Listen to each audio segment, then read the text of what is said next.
everyone, thank you so much for joining the video. Here are today's learning objectives. So the first is to understand the reaction of phenol with bromine water, and then to understand reasons for the relative ease of bromination of phenol compared to benzene. So now we're going to talk a bit about phenols. In a phenol, the OH group is directly attached to the benzene ring, and the lone pair of electrons on the oxygen is delocalized with the electron charge cloud of the arene ring.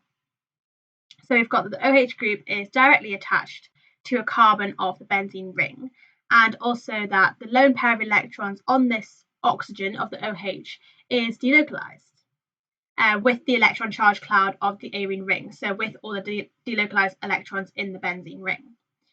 The delocalized bonding changes the reactivity of the OH group and the arene ring, and so we have that phenols are very weakly acidic, and they're actually weaker acids than carboxylic acids. Both phenols and carboxylic acids will react with sodium metal and also sodium hydroxide, because we know that a metal plus an acid would form a salt and hydrogen, and an acid and an alkali would form a salt and water in a neutralization reaction.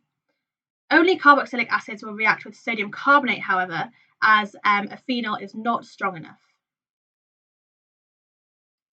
We know that when we add acid with sodium carbonate, we form a salt, carbon dioxide, and water, but this doesn't happen when we use phenols.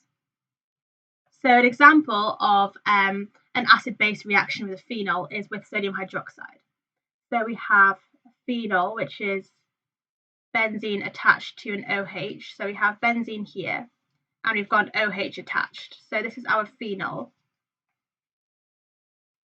And then if we add it with sodium hydroxide, what we form is the salt and then water. So just like any other neutralization reaction. So we form the salt of O minus Na plus, and then the hydrogen, the H plus that we've just removed from the phenol, then reacts with the OH of the sodium hydroxide, so we get water. And the salt is called sodium phenoxide.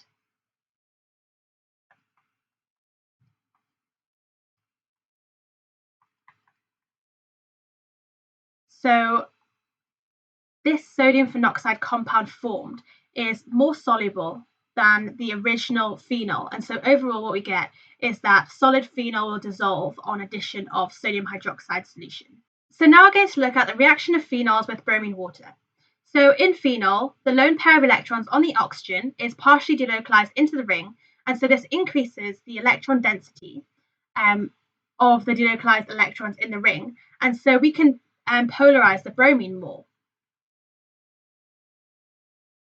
Because for benzene, for example, we originally have this hexagonal shape, and then we have this ring where we have all of these delocalized electrons.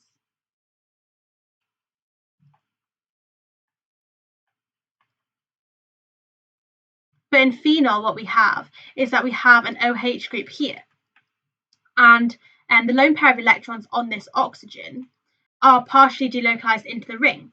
And so basically we're adding more delocalized electrons into this ring. So that's why we increase the electron density.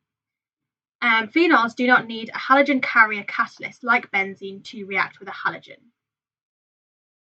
And this is because of the increased electron density. And phenols undergo multiple substitutions, whereas benzene will only add one bromine. So the reagent we use is bromine water, and we use room temperature. So the reaction we have is that we have phenol. So we have benzene, and then we have an OH. So this is our phenol. And then we react it with 3 bromines, so because it can undergo multiple substitutions. And then what we can form is, again, we have the benzene and the OH, but this time we have some bromines substituted. So we have one here, and also here. So what we formed is 2,4,6 tribromophenol. So we have 2,4,6 tribromophenol, and we also form HBr, and 3 of them, because what we've done is substituted the hydrogens which were attached to these carbons for bromines, and those have come out as H pluses and then reacted with the other bromine atom of all of the bromine molecules. And so that's how we get the 3 hydrogen bromides. And the product in this reaction is actually a white solid.